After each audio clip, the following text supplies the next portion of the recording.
खबर खास में आपका इस्तकबाल करते हैं। मैं हूं आपके साथ साना वारिस और एक अहम इशू के साथ आज हाजिर हुए हैं। आपको बता दें कि होम मिनिस्ट्री की जानिब से एक आरटीआई का जवाब दिया गया है कि अक़लियतें मोदी हुकूमत के दौरे इक़्तिदार में ज्यादा महफूज हैं। आज इसी पर बातचीत होगी।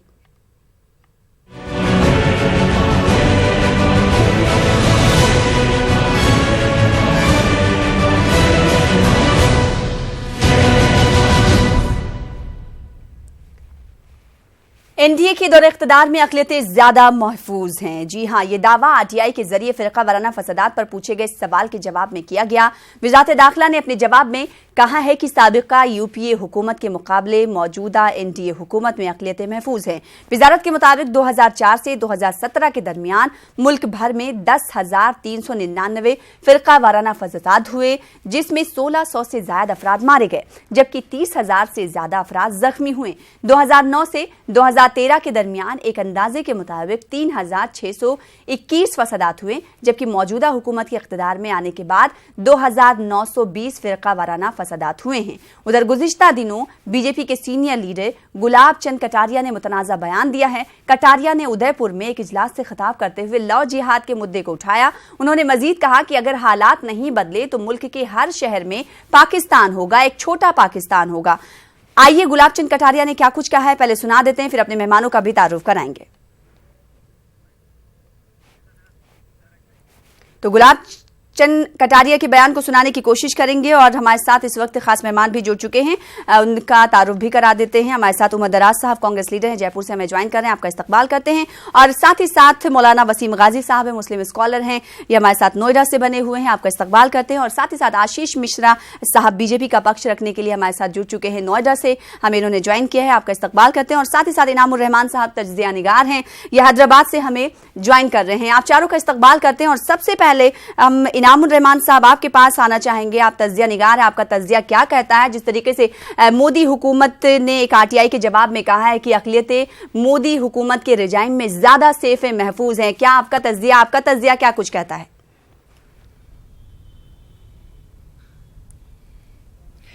देखिए, आरटीआई की क्वेरी क्या थी कि क्या क्वेरी ये थी कि यूपीए गवर्नमेंट में और एनडीए गवर्नमेंट के बीच में क्या तज्जिया है, उसके हिसाब से फिगर्स अगर दिए जाएं, कितने लोग मरे कितने लोग नहीं मरे, या आरटीआई सिर्फ इस बात को पूछ रही थी, क्वेरी ये थी कि जो है एनडीए गवर्नमेंट में से फेज 2 में क्या हालात रहे मुसलमानों के साथ फसादात के मामले में। ये आरटीआई की क्वेरी अगर वाज़े तौर पर मालूम होती तो मैं थोड़ा सा बताने की कोशिश करूंगी। इनामुर रहमान साहब, आरटीआई में पूछा गया था कि कम्युनल जो राइट्स हैं वो किस यूपीए 2 और यूपीए फर्स्ट में जो हुए हैं वो इतने थे, और साथ ही साथ एनडीए में क्या कुछ राइट्स कम्युनल हुए हैं। तो इसके ताल्लुक से होम मिनिस्ट्री की तरफ से कहा गया कि 2009 और 2013 के बीच जो कम्युनल राइट्स हुए हैं वो 3,621 हुए हैं। यूपीए सेकेंड की बात उन्होंने की। और साथ ही साथ 2014 से 2017 के दरमियान उन्होंने बताते हुए कहा कि ये जो कम्युनल राइट्स जो उसमें कमी दर्ज की गई है वो 2,920 तक रही। आप देखें तो वो जो फिगर्स हैं वो 4 साल 5 साल के दौर पर मुहित हैं, और ये जो फिगर्स हैं ये 3 साल के दौर के ऊपर मुहित हैं। लेकिन अहम बात इसके अंदर ये है कि इन राइट्स में जो sense of insecurity amongst the common people of Muslim, यानी मुस्लिम का इंटेलिजेंशिया, मुस्लिम का जो है एनलाइटेंड तबका, मुस्लिम का जो है सपोजिटली सेफ एंड सिक्योर तबका जो अच्छी कॉलोनीज में रहता है, अच्छे ऑफिसेज में वर्क करता है, अच्छे ट्रांसपोर्ट सिस्टम को यूज करता है, वो तबका में जो सेंस ऑफ फियर है, वैसी सेंस ऑफ फियर उससे पहले वाले उसमें नहीं थी। यहां पर बात इसकी नहीं है कि किसके दौर में कितने ज्यादा फसादात हुए, बात इस बात की है कि किसकी गवर्नेंस में जो है किस तरह का जो है साइकोलॉजिकल इंपैक्ट क्रिएट हो रहा है। आज जो है मुल्क जिस हद तक जिस तरह से बदनाम हो रहा है इंटरनेशनली, उसकी वजह यह है कि जिस sense of state of mind में मुस्लिम्स हैं, उस स्टेट ऑफ माइंड को जो है राम पुनियानी साहब ने डिस्क्राइब किया, it is silence of the graveyard. यानी अगर कुछ हो नहीं रहा है तो इस वजह से नहीं हो रहा है कि ग्रेव यार्ड में भी कुछ नहीं होता। मतलब यह कि मुस्लिम्स रिएक्ट बैक नहीं कर रहे हैं, या वो लोग जो है इतने डरे हुए हैं, इतने सहमे हुए हैं कि फसादात के बढ़ने और फैलने का उनको कोई मौका हासिल नहीं है।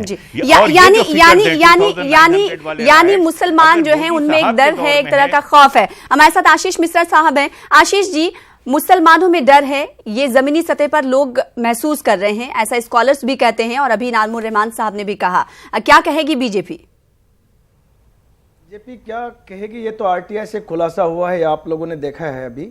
और डरे हुए हैं या सहमे हुए हैं, ये किस तरह से इन लोगों ने इस्तेमाल करी है मुस्लिमों का यूपीए के सरकार के टाइम या कांग्रेस के सरकार के टाइम, जब भी कांग्रेस की सरकार रही है, इसमें तो कहने की कोई बात ही नहीं है कि डरे हुए हैं। आज सबसे ज्यादा महफूज, सबसे ज्यादा सहूलियत होता है काम करने में। हर जगह आप देखेंगे मुसलमान किसी भी जगह हर तरीके से सहूलियत महसूस करते हैं, चाहे वो एजुकेशन के टाइम का बारे में हो, चाहे किसी भी तरीके का हो, सबसे ज़्यादा महफूज इंडिया में महसूस करते हैं।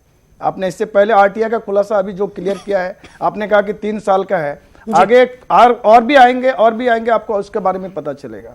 सबसे ज्यादा अभी यहाँ सेफ महसूस करते हैं। लेकिन आशीष जी मॉब लिंचिंग जैसा टर्म जो है पहले जो है नहीं यूज में आया था, ये मोदी हुकूमत के दौरे इख्तिदार में ही आया सामने।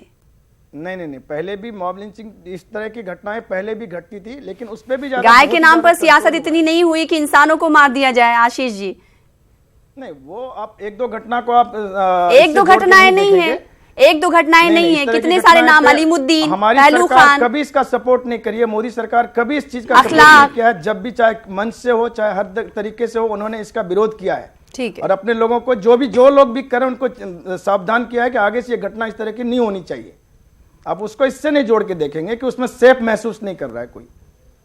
ठीक है, यानी बीजेपी जिस तरीके से कह रही है कि मोदी हुकूमत के दौरे इख्तिदार में अक़लियतें महफूज हैं, ये सही है क्या? सही है। क्या कभी आपने उन इलाकों में जाकर देखा जहां पर लोग डर और भय महसूस कर रहे हैं? कोई डर नहीं है, किसी भी तरीके का डर नहीं है। नहीं, अच्छा, आपको नहीं लगता है? ठीक है। मौलाना वसीम गाजी साहब मुस्लिम स्कॉलर हैं, इनके पास ना जाकर उमर दराज साहब, आप क्या कहेंगे? कांग्रेस के दौरे इख्तिदार में ज्यादा राइट्स हुए और मुसलमान जो है उस वक्त महफूज नहीं थे। बीजेपी कह रही है, आरटीआई के जरिए खुलासा हुआ है कि उनके दौरे इख्तिदार में मुसलमान ज्यादा महफूज हैं, अक़लियतें खासकर। देखिए, मेरे को बड़े शर्म के साथ ये बात कहनी पड़ी कि हमारे आशीष जी को ये बात शायद पूरी पता नहीं है। अभी आप ही ने मेरे सवाल का एक का जवाब तो अभी आप ही ने दिया है कि कांग्रेस सरकार के टाइम पे कभी आज तक मुसलमानों को इस तरीके से नहीं मारा गया कि गाय का नाम ले दिया गया और गाय के बहाने मार दिया गया। एक मौत नहीं, ये कह रहे हैं कोई एक आध घटना ही, 5 नाम तो आपने गिनाए अभी मेरे सामने। और राजस्थान के अंदर तो आए दिन ही घटनाएं होती रहती हैं। या ये घटना जब ही मानेंगे जिस वक्त आदमी मर जाए, जिस वक्त घायल जो व्यक्ति होते हैं उसको ये घटना नहीं मानते क्या? मैं ये पूछना चाह रहा हूँ, गुजरात के अंदर जिस वक्त मुसलमानों के साथ जो दंगे फसादात हुए, जो मारे गए लोग, वो किसकी सरकार थी? यही भारतीय जनता पार्टी की सरकार थी, जिसके आज नरेंद्र मोदी जी प्राइम मिनिस्टर बनके हिंदुस्तान के ऊपर राज कर रहे हैं। उसका ये मुख्यमंत्री थे वहाँ के।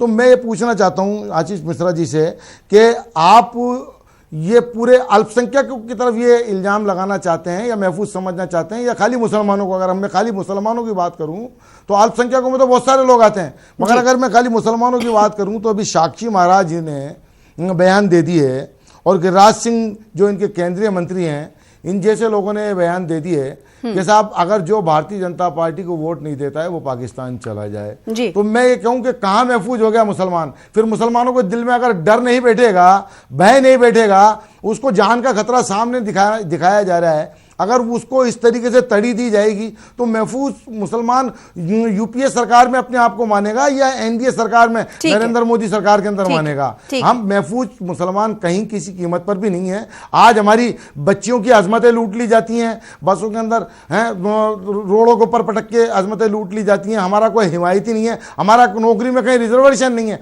अभी बात कर रहे थे मदरसों में महफूज हैं, कहाँ मदरसों में महफूज हैं हम? हमारे मदरसों के अंदर आपने कौन सी स्कॉलरशिप दे दी? जो स्कॉलरशिप वहां से आती थी माइनॉरिटी के नाम से आती थी, जो अल्पसंख्यक के नाम से आती थी, वो नहीं मिल रही है। अभी हम परेशान हैं। राजस्थान के अंदर देखिए, अभी हमारी सरकार बने हुए 1 महीना भी नहीं हुआ और जो उठा करके इल्जाम लगाना चालू कर देते। मैं इनसे पूछना चाहता हूं, मुजफ्फरनगर में जो झगड़ा हुआ वो कौन था? किसकी सरकार थी? ठीक है, मौलाना वसीम गाजी साहब, क्या सरकार को अदाद-ओ-शुमार की तरफ देखना चाहिए या फिर माइंडसेट की तरफ देखना चाहिए कि एक अक़लियत से जुड़ा तबका क्या सोचता है उनके दौरे इख्तिदार में?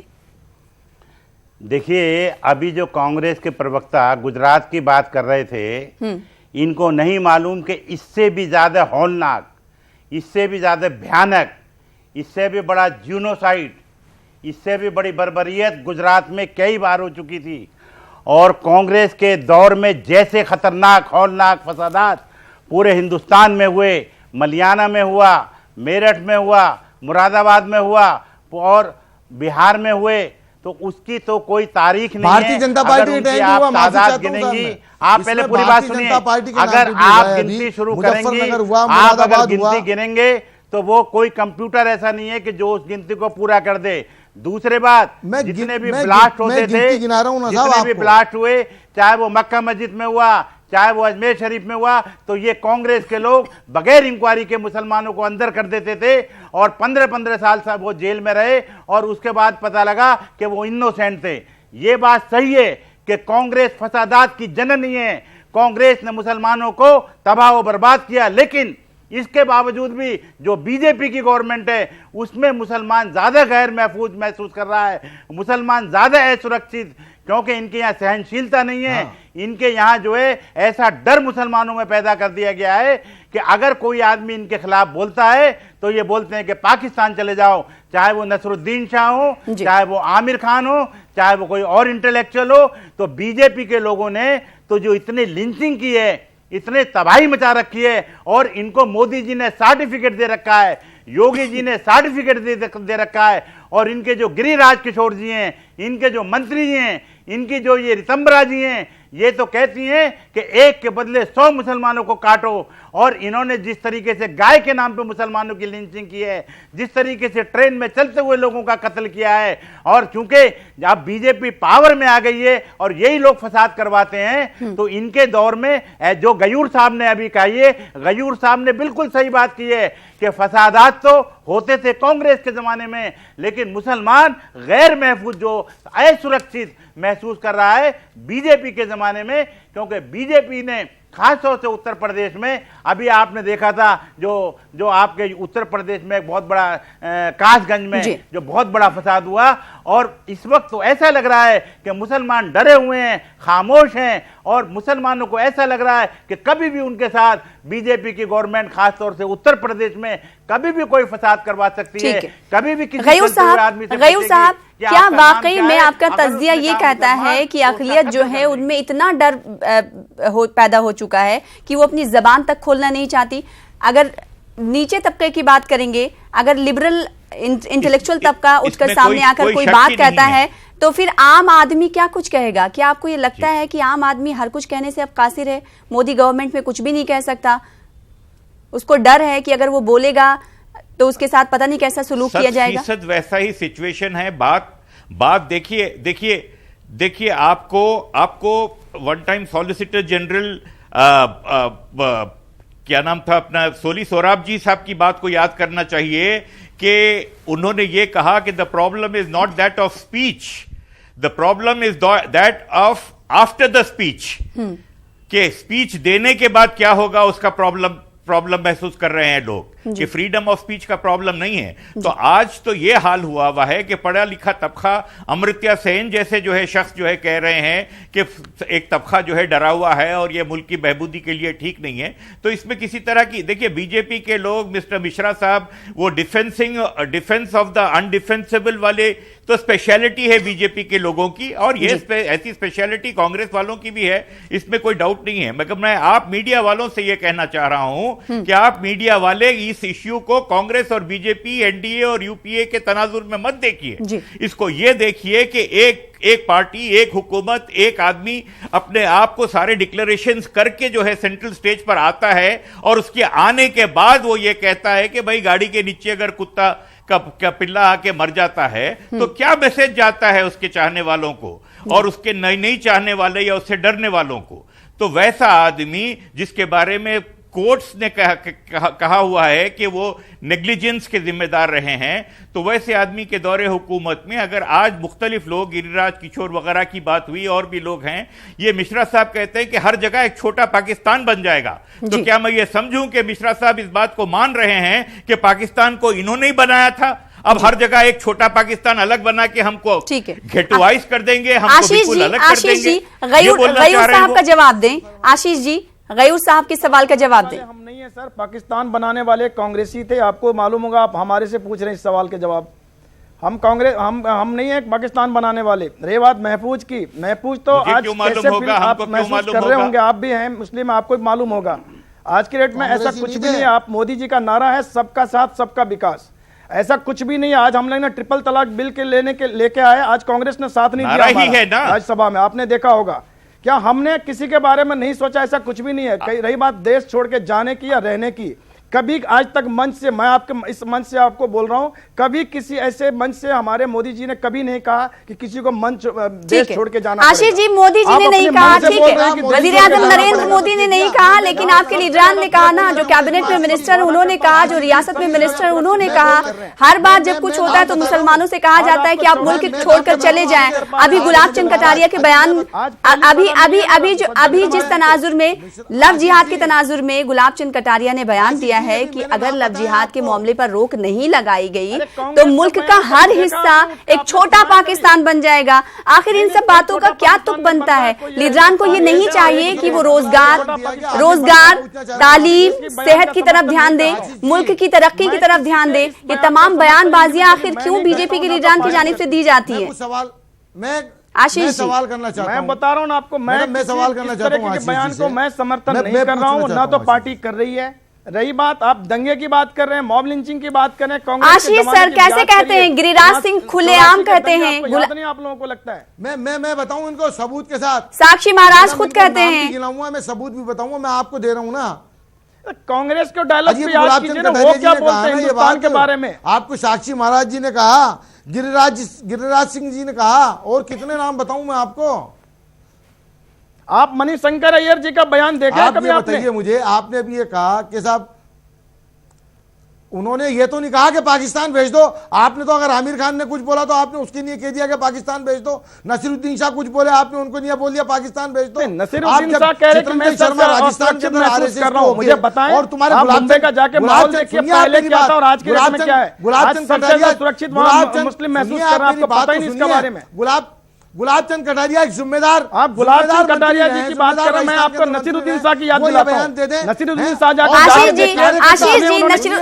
आशीष जी आपके कार्यकर्ता, अजी मेरी सुनने की क्षमता रखिए। आप नसीरुद्दीन शाह ने क्या गलत कह दिया था? बच्चा राम, नसीरुद्दीन शाह ने क्या गलत कह दिया था? बुलंदशहर से वो बिलोंग करते हैं, बुलंदशहर से वो बिलोंग करते हैं, बुलंदशहर से वो बिलोंग करते हैं, बुलंदशहर से उनका ताल्लुक है, वो वहाँ पर रहे, और अब जो हालात उन्होंने देखे उसको लेकर कहा, उसके पीछे भी हालात है यहाँ का, वक्त जो है तैयार हो गया। सिर्फ मुसलमानों को हालात कौन सा आपको खराब लग रहा, मुझे वो बताइए ना, कौन सा हालात खराब लग रहा है? बुलंदशहर में क्या हुआ अभी नहीं पता, बुलंदशहर में अभी क्या हुआ मॉब लिंचिंग को लेकर आपको नहीं मालूम? आपको मालूम होगा, आप जाके ट्रिपल तलाक बिल देखिए, आप जाके किसी भी जगह जाके देखिए, कभी हमने उसका अपोज नहीं किया, किसी के मजहब में अपोज नहीं किया, फिर क्यों वहाँ केरला में कर रहे हैं आप? बीजेपी फिर क्यों केरला में कर रही है? क्यों सबरीमाला को लेकर अलग स्टैंड दिख रहा है? आशीष जी, आपने कहा कि ना महिलाओं, आप किसी के मजहब पर उंगली नहीं उठा सकते। अरे सबको समान अधिकार मिले, आपको इससे भी बुरा लगता है? आपको फिर कहाँ समान अधिकार दिला रही है बीजेपी? आशीष जी, समान अधिकार की आप बात करते हैं, फिर कहाँ बीजेपी समान अधिकार दिला रही है?